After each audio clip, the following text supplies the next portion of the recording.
Okay, good afternoon, everyone, and thank you for joining this third meeting of the Practice and Knowledge Sharing series. Okay, this is a series of the Future DiverCities project that somehow tries to share our practices in the 8 pilots of Future DiverCities, and that connects not only the partners of the project, but also other, let's say, actors, organizations, practitioners in our different pilots that we came in interaction with, that we are collaborating with, and that can somehow enlarge also the reach of our knowledge on some of the key topics that characterize Future DiverCities as a project.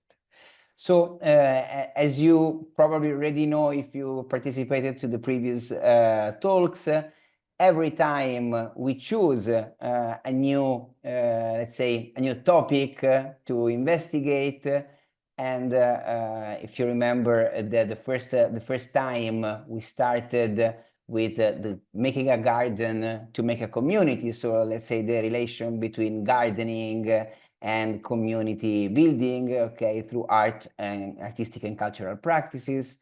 Then we talked about more in general the big topic of urban regeneration and sustainability. And today we are going to investigate the topic of urban biodiversity practices, okay? Quite relevant to share that this somehow topic will also be represented next month with new speakers, okay? So I invite you all present, if you're here today, to also join us 1 month from now, because let's say we'll have kind of a part 2 of this talk. And now, just not to lose more time, I would like to introduce our speakers, okay? So here with us, we have Diana Giurea, and she's an architect from Timisoara, and she's working, as you will see, and she will present on biodiversity practices related to landscape planning, and I would say in general, the concept, the developing new concepts for the interaction between people and space, especially of course, in public spaces, okay, but not exclusively. Then we have Katja Banović, okay. So Katja is an architect and designer. She's co-founder of 737, okay, and she explores, let's say, the intersection of architecture, set design, performative spaces, and today she will specifically present bacteria babies, okay. So we'll know more about this experimental practice that she developed in Zagreb. And then last but not least, we are honored to have here Terrain Vague, okay, from France, and more specifically, Alex Lambert and Florine Cruel, okay? And let's say Terrain Vague is a collective, okay? So there are 2, but there are more than 2, let's say, in the collective. They are from Marseille. They've been founded in 2020. And let's say they activate spaces through participatory practices, okay? So this is very large, but maybe then we will have more specific details on some of their practices. So as you probably already saw in the previous talks, we try to, in these talks, to really present the practice, what is practically done, what are the experiences of people participating. So we don't go that much theoretical, okay, but we try to make practice speak somehow and also speak between themselves, okay. So I ask to all participants after the presentation to pose questions, but also to speakers, let's say, to share some ideas or visions on each other's presentation. That is more than welcome. And so I start with Diana from Timisoara, but maybe before your presentation, I will just very briefly ask to Andrea and Amadea to say some few words on what we are doing with Future DiverCities pilot in Timisoara.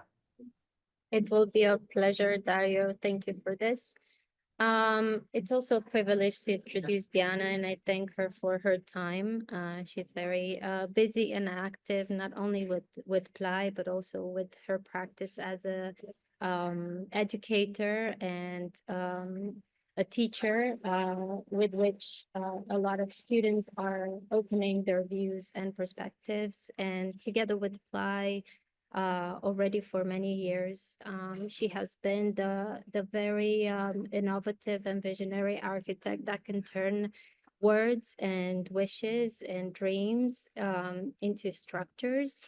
And together with her, we're basically putting into practice impermanence, which sounds like a clash of words, but in the same time, it's a great learning experience in which we look at how communities develop, grow, and keep on learning by using build space that is intended not to leave any traces that can be harmful to ecosystems. But in the same time, we look at culture and interaction between humans as ways of enriching learning experiences for future resilience.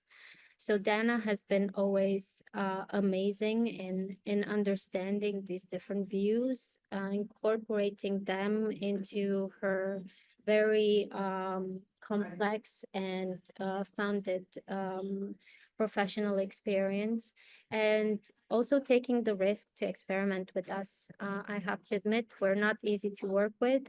We're quite impulsive as cultural workers, always with the tiny budget. And we love reusing not only space and giving new values, but also the materials. So she's been very creative in accommodating all our long list of requests, and I give her the floor to share her view on how she experienced working with us, and also amazing other projects that she's done.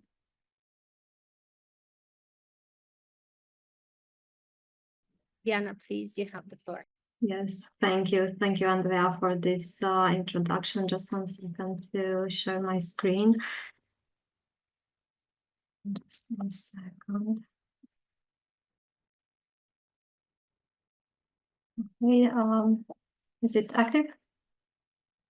Yes, Yes. we can see it. So the project that I'll be presenting today is called the Garden of Impermanence, and it was developed within the project program Future DiverCities, coordinated in Timișoara by PLAI Cultural Center. And this particular project explores how architecture can contribute to expanding the opportunities offered by a community-focused urban garden, and how it can do so in a sustainable and a meaningful way. The intervention is located in the western part of the city of Timișoara, somewhere at the limit between a residential area, as you can see in the upper part of the image, and the green outskirts of the city. But from a social and functional perspective, Greenfield is an urban garden, according to Greenfield website description, that brings people together. It's a place where you will find community garden plots, as you can see in the image, and open air meeting areas, a variety of events, workshops, and a lot of hands-on activities. So these all focus on everything from gardening and building with natural materials to ecology, education, and last but not least, and maybe the most important, supporting civil society. So within this large green plot, different types of intervention are scattered from individual plots of gardening, outdoor activities, structures, a permanent residential house, small ponds, and a lot of vegetation, which is home to notable biodiversity.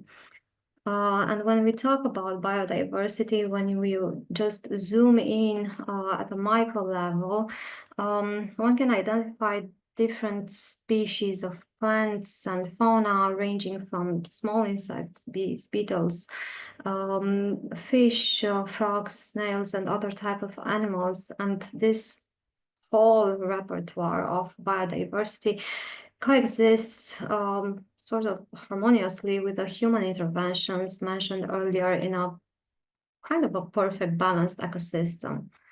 So we started defining the assignment for the project, which concluded in the missions and the objectives of the projects. In a synthetic way, we wanted to build a pavilion. This pavilion should be designed in such a manner that it can bring the community together, offering a space for workshops and different activities and share events. And this object should act as a platform for exchanging information, knowledge, practical work, and both hands-on activities related to urban gardening, ecology, sustainability, and so on. And moreover, the pavilion should be a place that fosters dialogue between nature and its biodiversity and people, and should also be a space that integrates seamlessly into the natural environment landscape in harmony with both flora and fauna. And we should not forget about the functional aspects. This should be a shelter for offering protection from rain and sun, and to be an example of reversible and temporary architecture, which has a construction approach focused on the material recovery and reuse.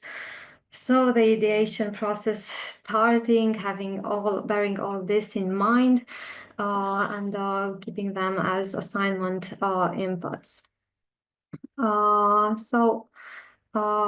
We did, just 1 second, I just skip a slide. During this ideation process, I asked myself, what can we build, or how can we build something that respects the existing context without disturbing its delicate ecosystem and still meets human needs. That's the moment when the search for answers begin, and often the simplest and most maybe insightful answer come from nature itself. A book came to my mind. It's Janine Banyu's, which explains in this book biomimicry. By observing and learning from nature's principle, we can begin to apply certain ideas to architecture in maybe meaningful or more meaningful way and a sustainable way. Then on the other hand, as you can see in the upper part of the slide, there are 3 images with sort of the same subject of birds sheltering their young with the wings outstretched, creating a protective yet permeable space. So the idea of permeable enclosure really stayed in my mind. On the other hand, considering the characteristics of the site, I started sketching and just looking for something that can reconnect with all the surrounding area. areas. So the design needed to stay visually and physically connected to its surroundings from almost all angles. This is why I chose a circular layout. It doesn't have a defined front, back, or sides, and it naturally sort of invites users to access from any direction. So again, I asked myself, how can this structure can offer people a small sample of the broader green landscape around it, and this led to the idea of creating an inner core, a central green space that captures and reflects a piece of a larger ecosystem. At first, I imagined adding a small pond to support animals and insects, but eventually we decided to a simple green core that could serve that purpose just as well. Here you can see this rendering, which really helped us explore the relationship between the scale of the intervention and the surrounding landscape. And it also served as a starting point for discussions about where this kind of architectural acupuncture would best be placed within the site.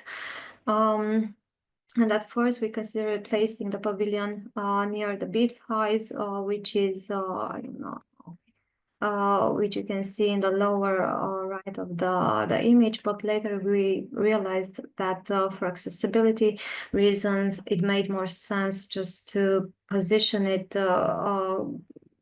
closer to the other community-focused intervention. This way, it could serve as a complementary element supporting social activities already happening in that area. So, in fact, we saw the potential of this small piece of green landscape acupuncture to become a kind of a reference point and maybe a social anchor within the Greenfield urban garden. So the process, there was already a big brick floor in place, which we could easily connect to. And since there were no other strong present built structures nearby, nothing interfered with the placement of a new pavilion and vice versa. So from the beginning, we knew that we wanted to use wood that would have been recovered from a previous project within the Apply Festival, and we still have a certain quantity of it, and we really wanted to embed it in this in this project, and that choice guided our material sourcing process and reflected our commitment to sustainability. So it also influenced how we expanded the existing floor using reclaimed bricks as both a practical and a symbolic gesture. And for the foundations, we use concrete poured into buckets, which is a simple solution that also made the structure easier to remove later, supporting the idea of a symbol of reversibility in our design. So here you can see the brick floor continuously connecting with the existing one, and the brick linear patterning of the floor, but changes within the footprint of the pavilion into a circular pattern layout in order to highlight the enclosure without defining strong physical borders or limits. Some pictures with the inner core of the structure, more images with assembly of the wood structure with temporary timber supports in order to ensure stability and to resist the lateral forces. An almost complete inner and outer structure, and with the another image with the roof assembly. But in this particular image, actually it was the first moment when we experienced the oculus effect, where the circular cut in the roof facilitated a circular, almost elliptical shadow array of light and concentrated within the interior space of the project. And here you can see an aerial view of the pavilion within the large green landscape, and an image with a completed structure. And these two images, side-by-side images, show a structure that, from our perspective, at almost a year apart, the two images, has and how this pavilion has aged gracefully from our perspective. And we believe that in a couple of years, it will blend even more into the landscape while adopting a grayish tone as wood ages. And just a few weeks ago, when I met Alma, she told me, Diana, something magical has happened. The grass started growing at the basis of the structural elements and between the bricks and in the inner core. So we were so happy to hear that because it felt like a sign that nature is beginning to embrace our intervention. Here's some details of how nature took its role and how vegetation started growing in the inner core. And in this image in particular, in particular reminded me of the Pantheon in Rome, where the oculus creates a dynamic performance inside of the architectural object on sunny days, casting light that highlights different elements of the interior depending on the sun's position, as you can see here in the central part of the structure. So it's kind of a reminder of the passing of time and the significance of the present moment, as well as the impact we have, perhaps.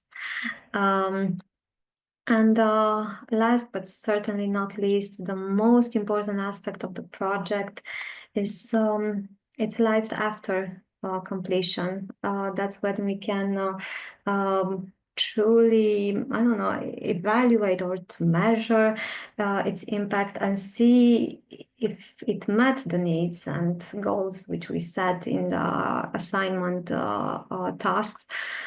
So since its completion, the pavilion has hosted various events and workshops, including one on beekeeping, as Luciana Vramescu shared in a previous session. And as you can see here in the images, the community involved includes people of all ages, from children to adults with diverse backgrounds. This is one of my favorite images because it connects with the sky and captures a really brief moment in time, giving us a pause to reflect on the impermanence of our action. And it's a kind of a tribute to nature and all it has to offer, as well as a gentle reminder that we should care for it more.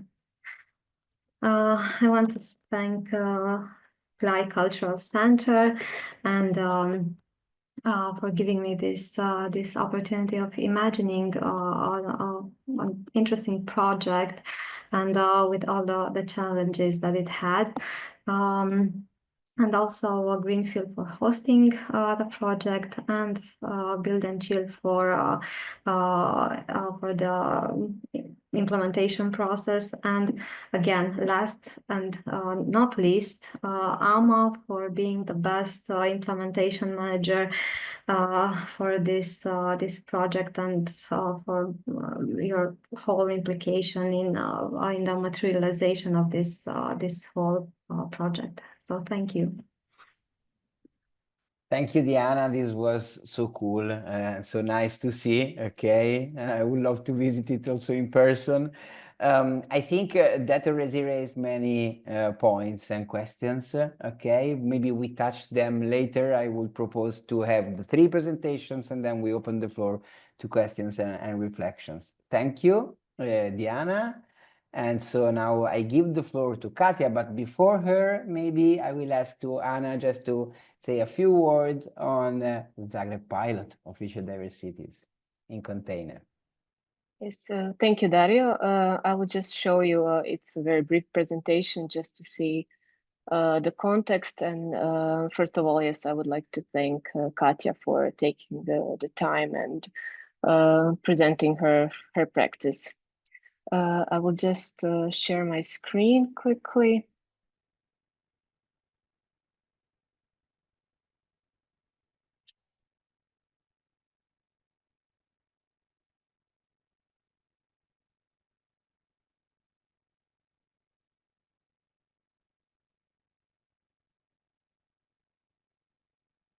Is it okay? Can you see it? Yes. Okay. So briefly about Container, we are an NGO from Zagreb, a curatorial organization. We organize a lot of art festivals, work in education, and produce a lot of publication as well. But Container has never had its own space. And it was in the context of the Future DiverCities project that we were finally able to secure that. Just a little bit about the spatial context. So this is in the southwestern part of Zagreb. As you can see, it is a relatively calm residential area, but surrounded by some very fast and busy roads and highways. So kind of a mixture. It is located in the former printing facilities of Croatian ex newspaper Vjesnik, which shut down in 2012. And we really loved one of the industrial spaces where the printing was located. We managed to secure a contract with a private owner in April of 2023. And we have started with the construction works immediately. We were finally able to open the space in September 2023, which was a big success and a big milestone for us. This is an Agnes Meyer-Brandis BioArt exhibition for the opening. This is the venue today when it is empty. It still has this industrial character preserved, but it looks much more polished and functional. And since then, we have been hosting a lot of educational and exhibition activities there. You can see they're mostly focused on bioart within the Future DiverCities project and with exploring the current spatial context. This is the Bacteria Babies exhibition. You will hear about it more later. Also the mapping of the Vjesnik complex workshop, Dorotea Dolinšek exhibition last fall. And our last exhibition, the Museum of Edible Earth, which explored the practices of consuming actual soil and the potential of these artistic and gastro, let's say, practices. So yes, this is our space. Thank you. And I will give the word to Katja. Thank you, Anna. Hi, everyone. Okay, I'm just going to share the screen. Is it functional? It is. Yes. Okay, perfect. Okay, so hi, my name is Katja, and I'm going to be presenting the Bacteria Babies project. Before I do, I quickly want to present me and my partner Xavier, who collaborated on this project with me, and our practice. So we both graduated as architects from Angewandte in Vienna, but our work mostly focuses, as Dario previously mentioned, on the intersection of different disciplines, and we really like to work with performative structures and to always have this kind of social and material aspect involved. So Bacteria Babies. Bacteria Babies is a project that works with the public to grow a material called bacteria cellulose, and it is a biomaterial. But what is bacteria cellulose? So in this context, bacteriocellulose is a membrane that is formed through fermentation, and it's very similar to the process of brewing kombucha. So you have the starter culture, or SCOBY, together with water, a form of sugar, a form of caffeine. So you can use green tea or black tea, whatever you prefer, and apple cider vinegar. Once you put these ingredients together in a plastic or a glass container and you sort of cover it on the top with like fabric or something, you kind of still want it to be porous and have oxygen, and leave it in a dry and warm space for a while, what you will see is this sort of membrane starts to form on the top. And depending on how thick you want the membrane to be, it is then harvested after several weeks or months or, yeah. And these are some of the pictures of what the sort of product looks when it's dried. It is an excellent substitute, where it's an excellent vegan substitute for leather. It is quite malleable, and these ones were made with just granulated sugar, so they're quite sticky. And sort of also, I guess, the background of how we even got interested in this sort of sphere is because Xavier worked on a research project at Angewandte, which was called Co-Corporate Reality, and they were sort of researching different ways and forms of growing bacteria cellulose.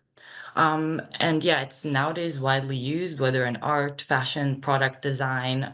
There's also a lot of innovation in the way that it's actually grown because it does take a lot of space. So yeah, as I previously mentioned, it was a experimental project and we worked with 60 participants, and it was split between Pula and Croatia. And we started off sort of asking ourselves two questions. So the first one is, can we actually localize or contextualize the bacteria cellulose by using different sugar sources in forms of fruit and vegetable? And then the second one is, because as I previously mentioned, there are some conditions for the bacteria cellulose to grow, and it can easily get contaminated. Can we sort of limit, test, and push the boundaries and see if it can grow in urban and dynamic spaces? So the way that it worked is that we assembled these growth kits, in which we put all the ingredients. So the starter culture, a bit of the starter tea. We had then apple cider vinegar, and then you also had different fruits or vegetables that were then given out to the participants. And I guess also, you know, one reason why we called it bacteria babies is because the participants really had to sort of take the baby into their home and care for it and watch it grow. So yeah, in our beta testing before we started out, we tried out different recipes. So here you have radish, apple, cabbage, and some normal ones just with granulated sugar to see how far we can go. This is the list of the participants. I can never stop thanking them because really without them, this project would not be existing. So yeah, they were all really amazing. And the way we wanted to set up the project is sort of as a decentralized factory, which kind of had twofold elements. I guess the first one, which is the social one, is to kind of create grassroots participation, really bottom up, and create a sort of a community around this DIY practice, and also to, I guess, scope out the educational aspect of it. How much do people know? How much do they want to know about it? And the second one was the spatial one, as I mentioned.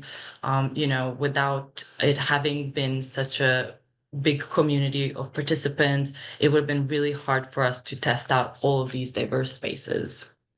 So yeah, the bacteria babies were given to people in their private residencies, newspapers, architecture studios, offices, shops.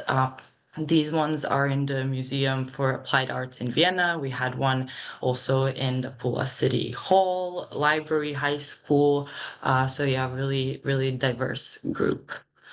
So yeah, after a month, we picked up the babies and then we dried them out ourselves. And this is when we really started seeing the differences in colors, textures, yeah, just different ways they were reacting to things. And even though they might have come, you know, from the same recipes. And I guess this is where my favorite part of it all comes. It's the challenges. And I think this is something that really built the project. So yeah, one of the challenges was molding. The bacteria can get contaminated anytime, anywhere. It's kind of hard to track it as well. Could be when you were making it, could be in the transition, could also just happen over time. And then we had one really nice story of one of the participants in Vienna who already had experience with kombucha and bacteria cellulose. He kind of gave the baby a bath in vinegar and sort of brought it back to its health, which was really nice. Then another difference that we noticed is between the Viennese and the Pula community. The Vienna community seemed to have a lot more initiative to partake. I think also they had maybe more of a knowledge in fermentation or kombucha brewing, like there just seemed to be a lot less fear of it. And another funny thing is that obviously the word bacteria post-COVID did not bode well in some instances. So yeah, there had to be some marketing tricks. So these are sort of images of the bacteria, so two of the bacteria that we dried out even though they got molded.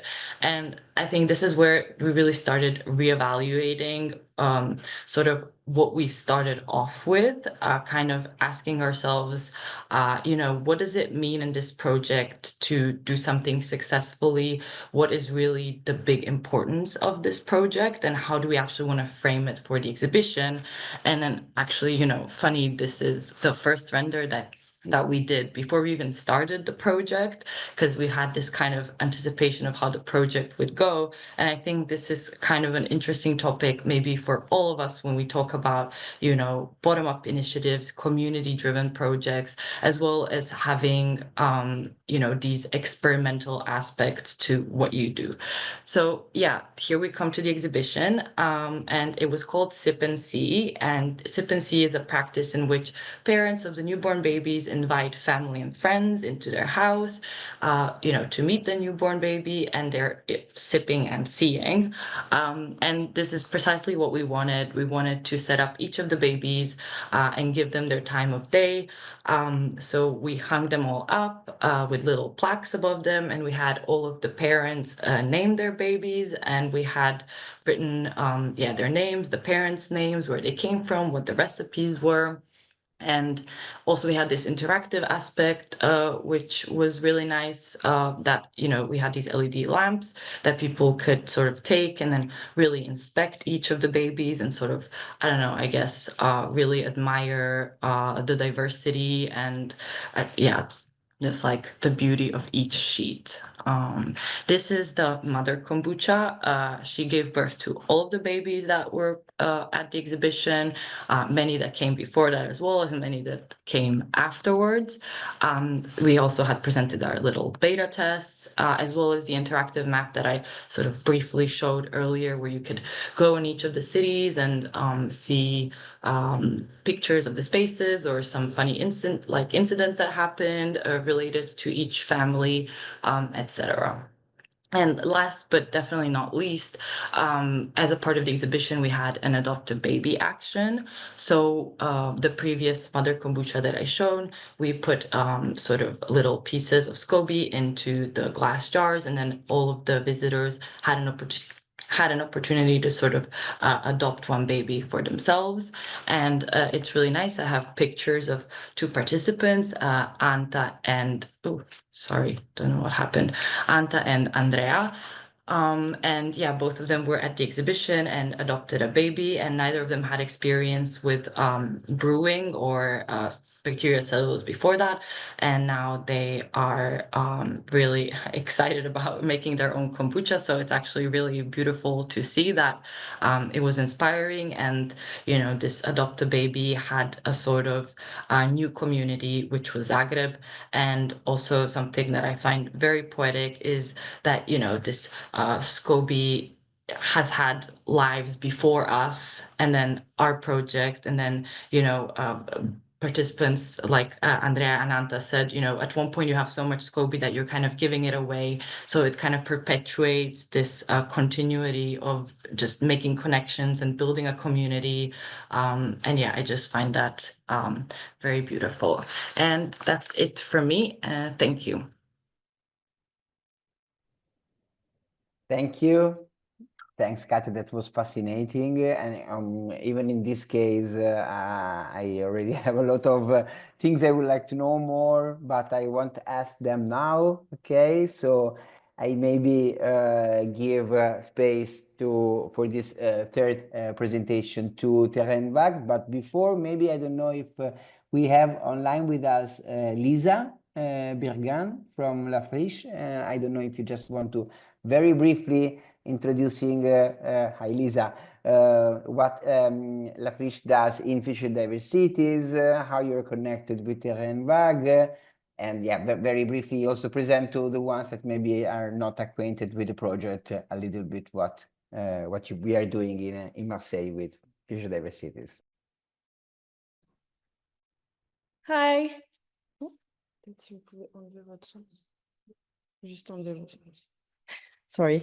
Yeah, thank you, Dario, for introducing me. So I'm not going to be long because I didn't plan to participate. I just wanted to follow the presentations, to be honest. And also I presented the project previously, so you can also watch this previous webinar online. But maybe quickly how we met Terrain Vague is because we launched, what is it called? Appel à projet. Vous savez comment on dit appel à projet en... Open call, sorry. We're in the same room. Yeah, and their project was really interesting and they're gonna talk about it anyway. But because they used, as we talked before, like, for instance, gardening and building and like participatory process in order to meet people and to like build communities. And for us, it was really interesting that this project would happen in the garden that they're going to talk about, because it's a private place, but there are also like other people coming in the garden, but there is not such a thing as a sense of community, and we wanted to question it with the people being part of it. They are really doing the job right now, so it's going to be great to hear from them. And maybe, do you want me to say maybe a word about La Friche, or is it good? As you want, well, just to introduce pilots. So I think everyone knows La Friche, La Belle de Mai, and as you said in the previous talks, there was even a larger presentation of that. So thank you, Lisa.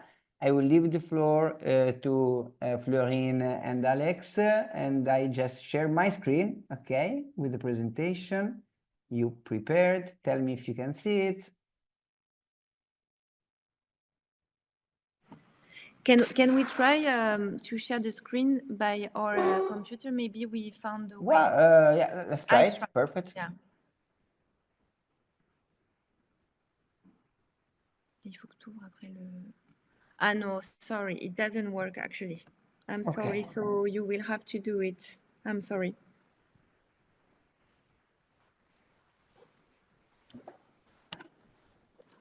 Okay, I think it works. Tell me if you can see it. Yeah, I don't know how we work together in order you can slide. You just say jump slide, let's say. Very okay. and I do that. Yeah. Well, so I put just the screen in front of me because if we are two under the screen, it doesn't really work the image. So I will start first, and then Alex will follow for the rest. So we are doing right now a project with Collectif Terrain Vague and also another association which is called Pépin Production, a project in Le Jardin de Crimée. Maybe you can slide.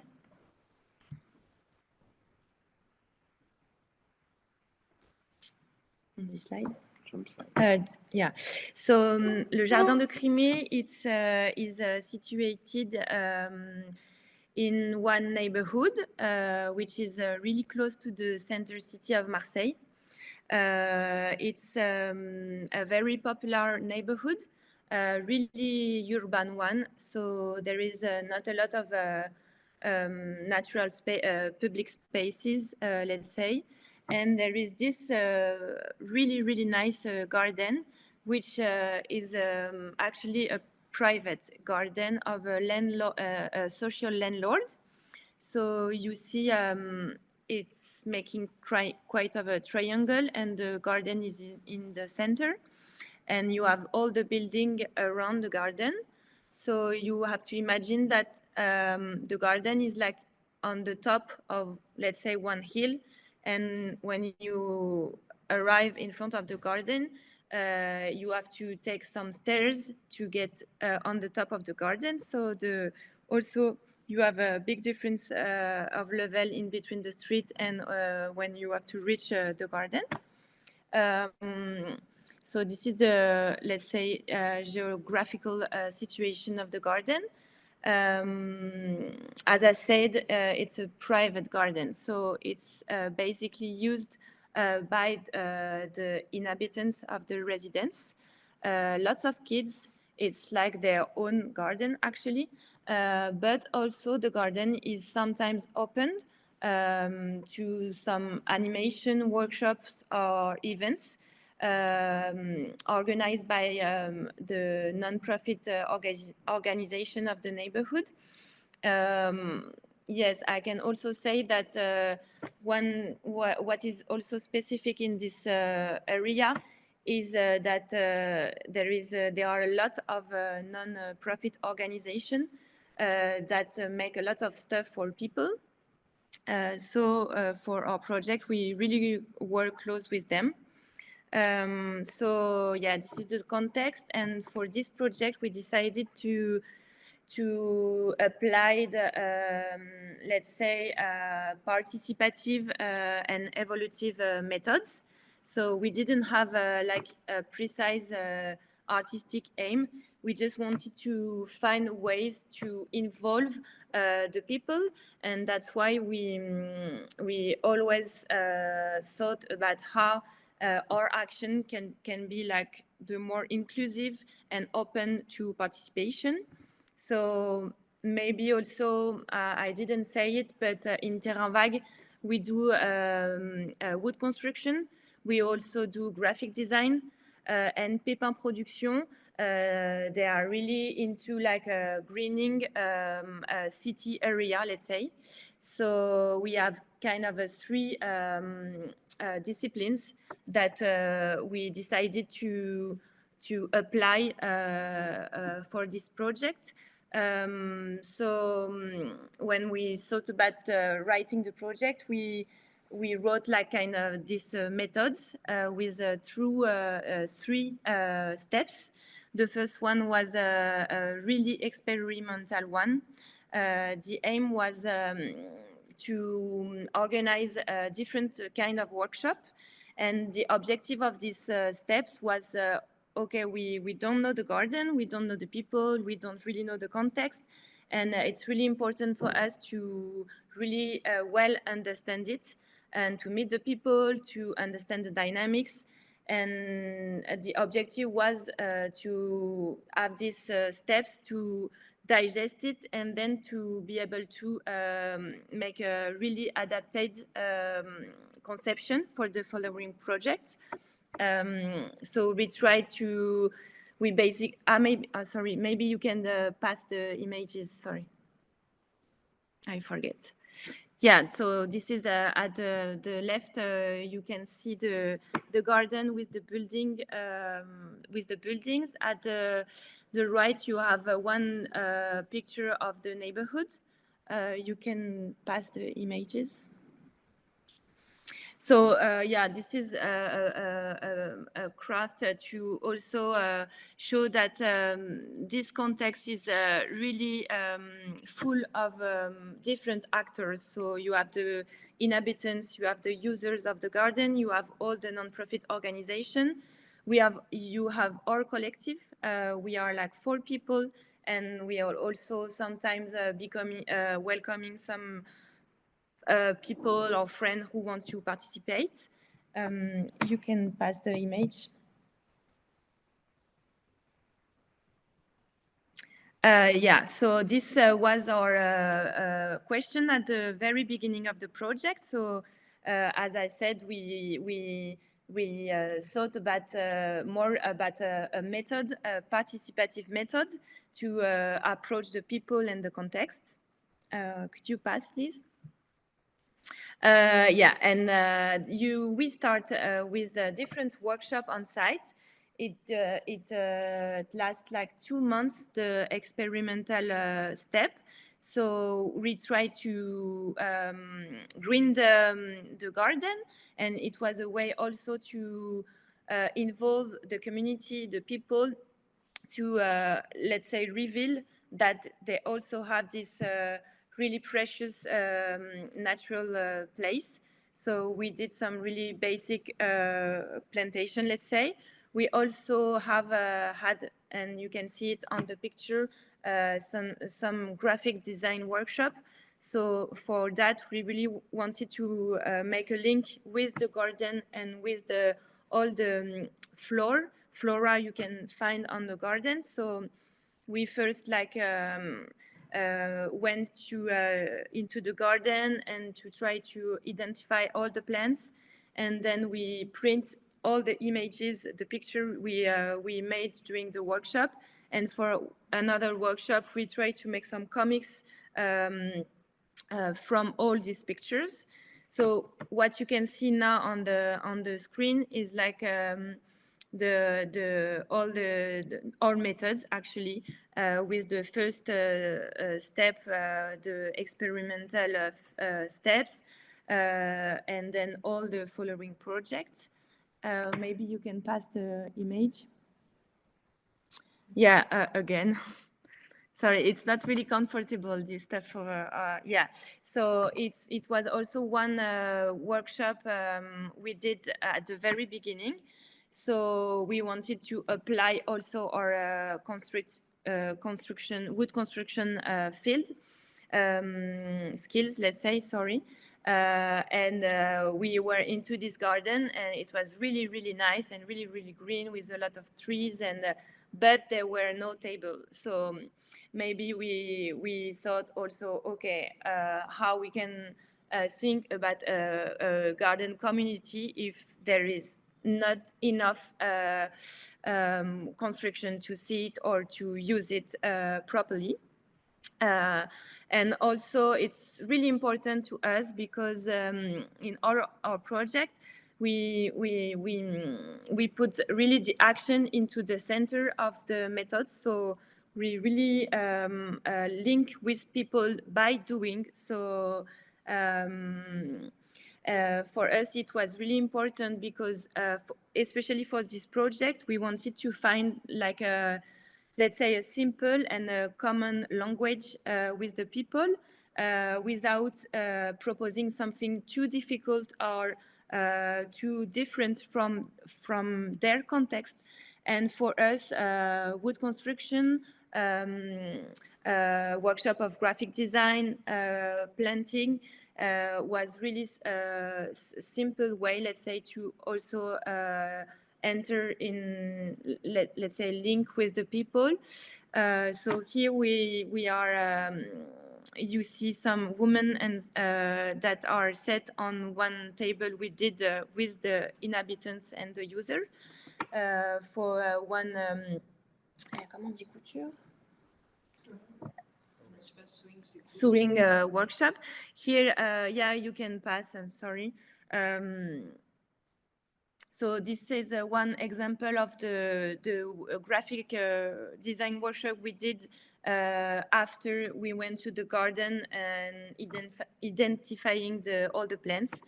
So the idea was that the people can just come back with some plants they choose and to create some stories about the plants. So for us, it was also a funny and easy way in order to explore the garden more deeply with them.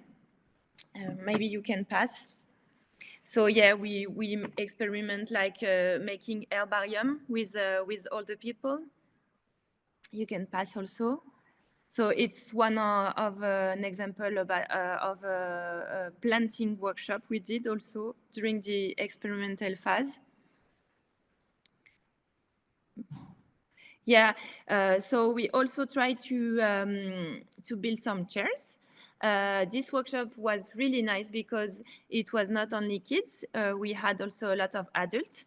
So basically it's really our method. So we have our workshop and it's really inclusive. So there is no inscription, there is like kind of a time, or it's during all the day or just during the afternoon.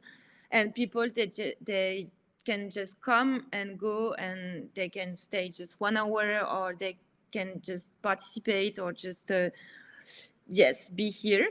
So yeah, to conclude this experimental phase, so we did some few workshops and you can stop maybe just before.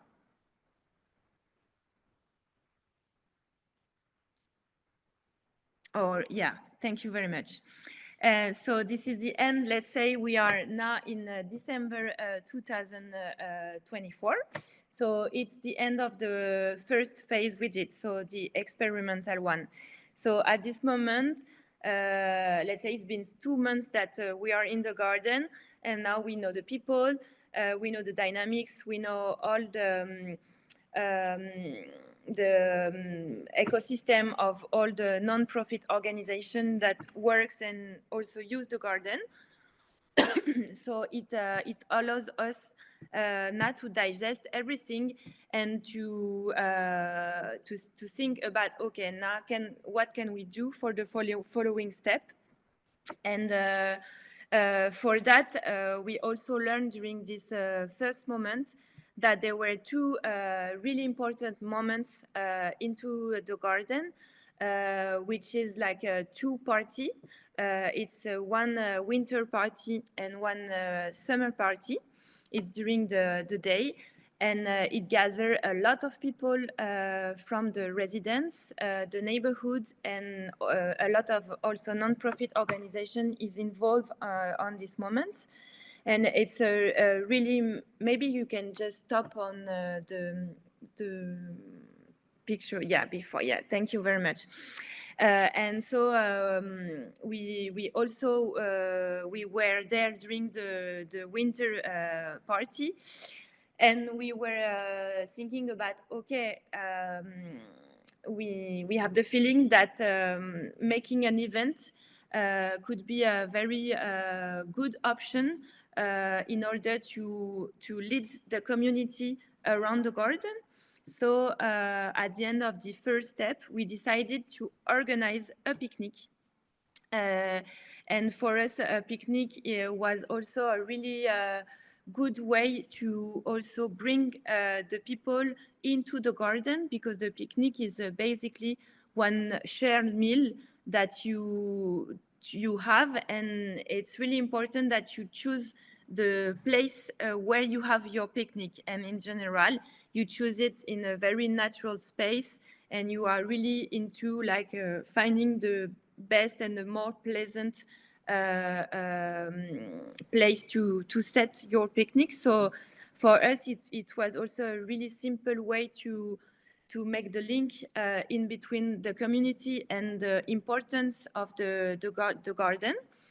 And from this picnic, we decided, okay, so maybe I'm sorry, I come back to the big party of Crimée, which are a really important moment in the garden. And also we realized that those events are really nice, but we found that those parties were a bit, let's say, consumerist. It means that the people, they come to the party, they have foods, they enjoy the concert, and then they went. And it's really the non-profit organization that organize everything, and they set up the place, and it's really nice, and we don't criticize it. But for the picnic, we really wanted that the people were the main actor of the event. So, and to make it a bit different from the big parties of winter and summer. So the idea was to plan a date of a picnic, and before that to have 3 weeks of activation, and together with the community of the garden to set up everything in order it would be ready for the picnic. So maybe I can... Do we have time, or... Yeah, we'll say 2-3 minutes, let's say, yeah, something. Okay. Okay, so I'm sorry. So the picnic is actually on Saturday, the 26th, so it's in 2 days. And before the picnics, we decided to create a big nappe. J'ai pas préparé cette partie.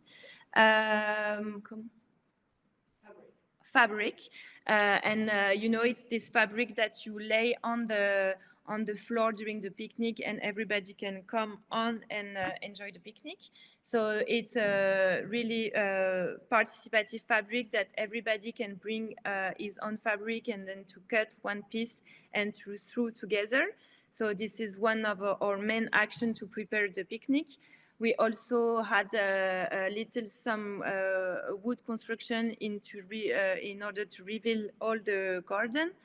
And we also organize like food moments. So we have foods on the garden every day, and we can also invite people. And we are preparing some food workshop with all the women on the garden in order that we can also share this moment together. So yeah, we are really into the project right now. So at the end of the Skype, we will go back to the garden and finish our days. What can I say more? Yeah, this is like one example of wood construction we did to reveal also the garden. And if you see here, we planted a lot of also plants, and we wanted like to, let's say, prepare kind of a scenography, gardening scenography for the day of the picnic. And we really saw it as a bucolic picnic, and we wanted that the day you can see like the big fabric with all the colors and all the flowers we plant together. So for us, it was a good way also to reveal the importance of the garden. And also doing it participatively. For us, it's really a way to let's say, reveal that in this garden exists a big community that can just go be together and create one big event by itself. So it's really like the let's say the most important thing of our project. Yeah, I'm really sorry for the images. It was really not comfortable for you and maybe for the people that... No. I think it gave a glimpse of Le Jardin de Crimée, yeah. And no, it helped, so no problem at all. I think it went smooth. Well, thank you also for what you do and for your presentation. Yeah, maybe we have now this last moment where we can really ask ourselves some things. I have some questions, but as usual, I would love not to make the first question, okay, if possible. So I don't know if there are other curiosities or even something you would like to know more from each other practices. I can go. Please. Thank you, Katja. Okay, I actually have a question for everyone, but maybe I start with our final presentation. I don't know if I missed it, but I'm curious. Did you have a relationship with the residents before, or did the other part of the collective, like how did this introduction process go? Because I also assume that people at times, you know, can be quite wary of like other people coming into their space. So if you could maybe talk a bit more about that process.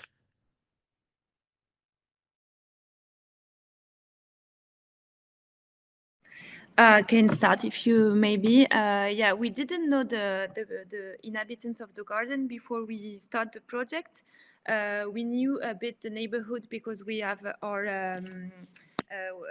atelier just at 10 minutes by bike, but we didn't know the context, and that's why also we had this first step, which was experimental and not really planned, but only based on one method, in order we can really meet the people. It was really, for us, the very beginning of the project was to have time to meet the people and the context.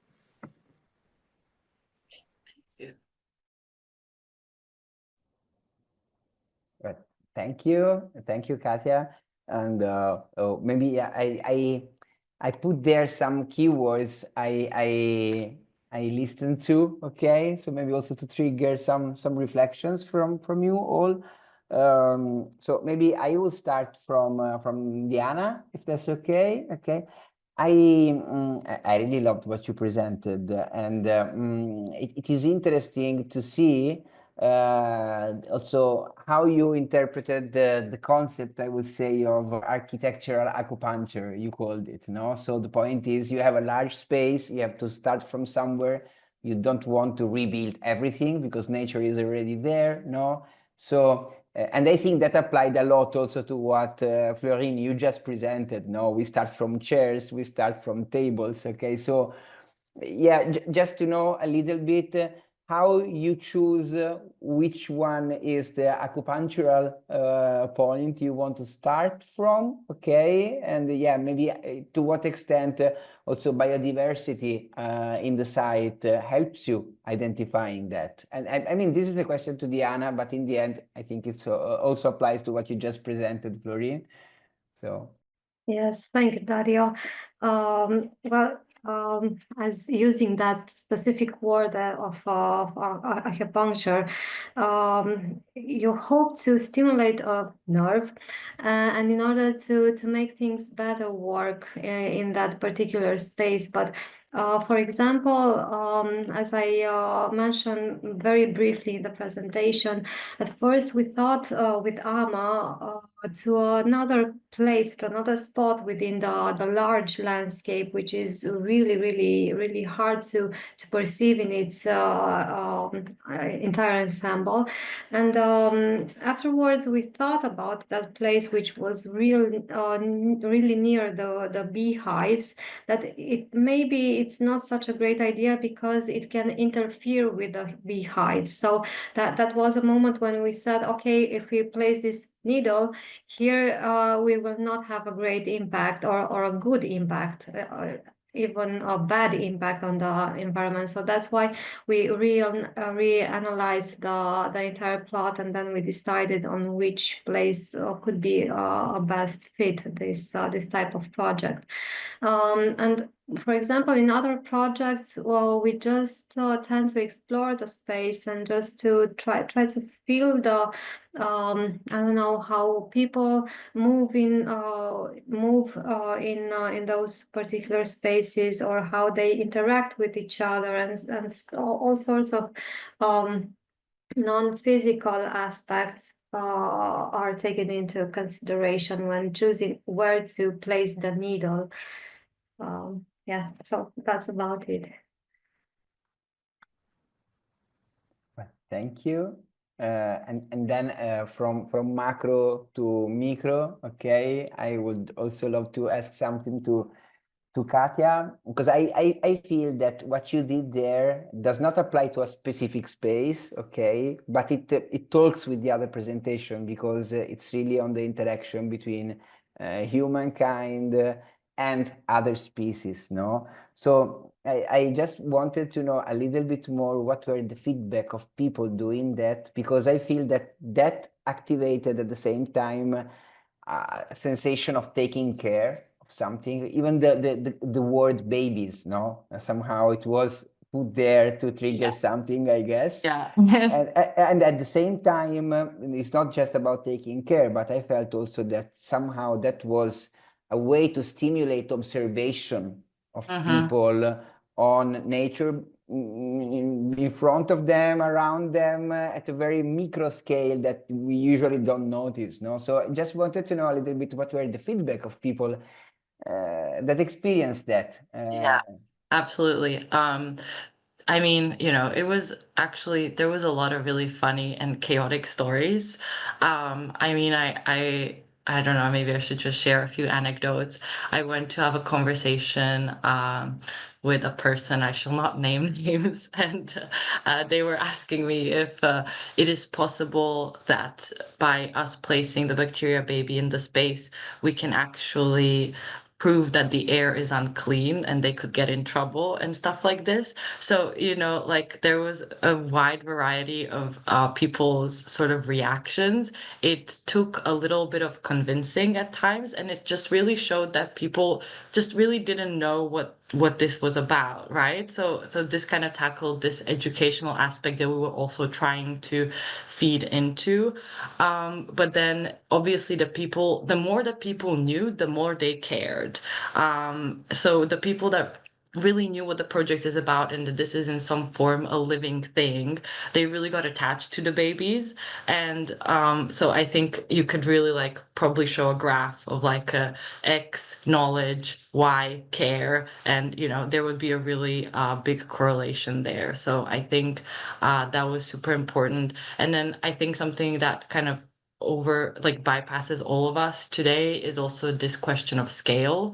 When we talk about biodiversity or inclusivity, or even acupunctural sort of ways of approaching a space, I think the scale is really important to everyone. So yeah, hope that answers.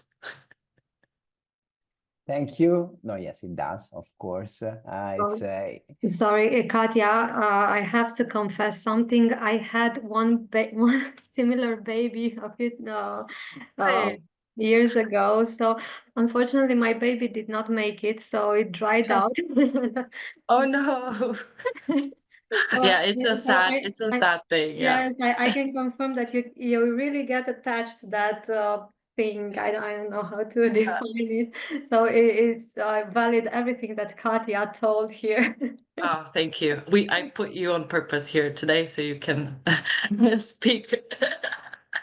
Thank you. But thank you both. And then maybe one final, I promise, remark from my side on what I just heard. And I think this keeps you, the three, together somehow, is that somehow in the guiding questions now of your presentation, I was asking about do-it-yourself biodiversity practices, but in the end you proved that you never did a do-it-yourself biodiversity practice, but what you're doing is somehow a do it together practice, no? Because in all the three cases there, it's a togetherness that keeps not only the spaces, but also people, and also non-human living beings, okay? Not only bacteria, of course, in your case, Katja, the bacteria are key, but I also saw, for example, what the way nature is retaking also the structure, Diana. This was amazing, and somehow it was planned. No, the idea was really I will build something so that that structure somehow reverse itself into nature and it becomes one thing. So yeah, maybe just some final remarks on why you feel there's a difference between do-it-yourself practices and do it together, and what's the value, added value you perceive in doing this together.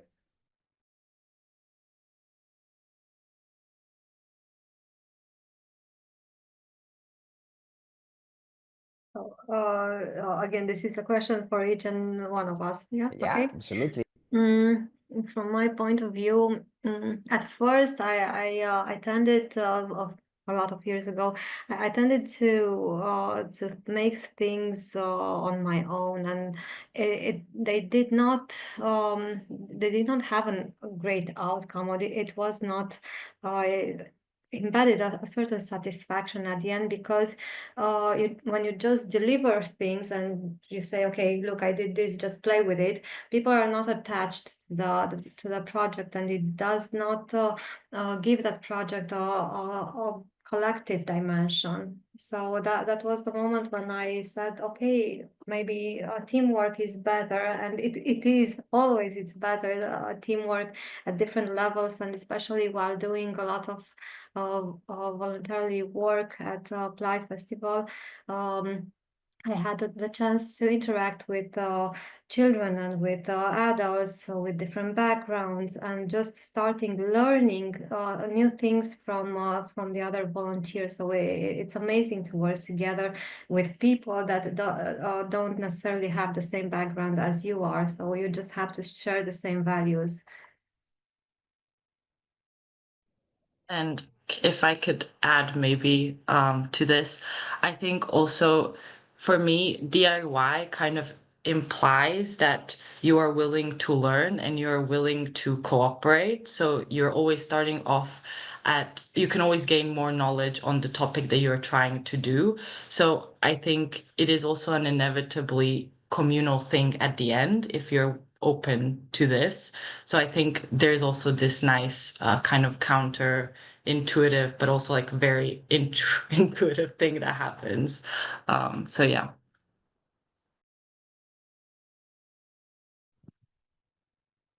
Yeah, I want to add more, because you said a really interesting thing, and for this, yeah, I don't know what to say, because our works is really based on do it yourself practices. So for us, it's really important that people they can also have the experience of the subjects that we work on, and it's really not the same position when you just learn something, or you are in this posture of welcoming something, that if you are doing yourself.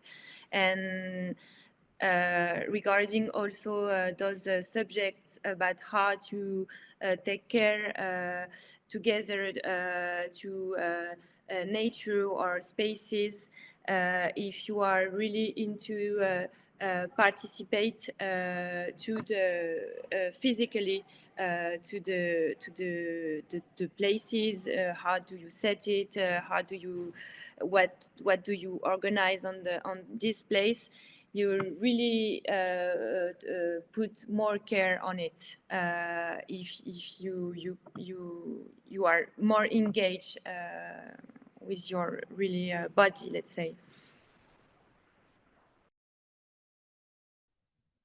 Thank you. Yeah, and we can see it from everything you presented somehow. No, you started with something very practical that people can feel part of, let's say, and yeah, so we see it from the practical démarche that you are following. So thanks, everyone. I don't know if there are other final remarks, questions, contributions. If not, I thank again the four of you, okay, for your presentations. Please join us 1 month from now. There will be part 2 of these talks on biodiversity and urban biodiversity. And of course, remember that you can listen again to this recording in a few weeks from now on our YouTube channel. Okay, so this will be open to everyone. So maybe it can also be one tool to showcase your practice even remotely. So thank you again, everyone.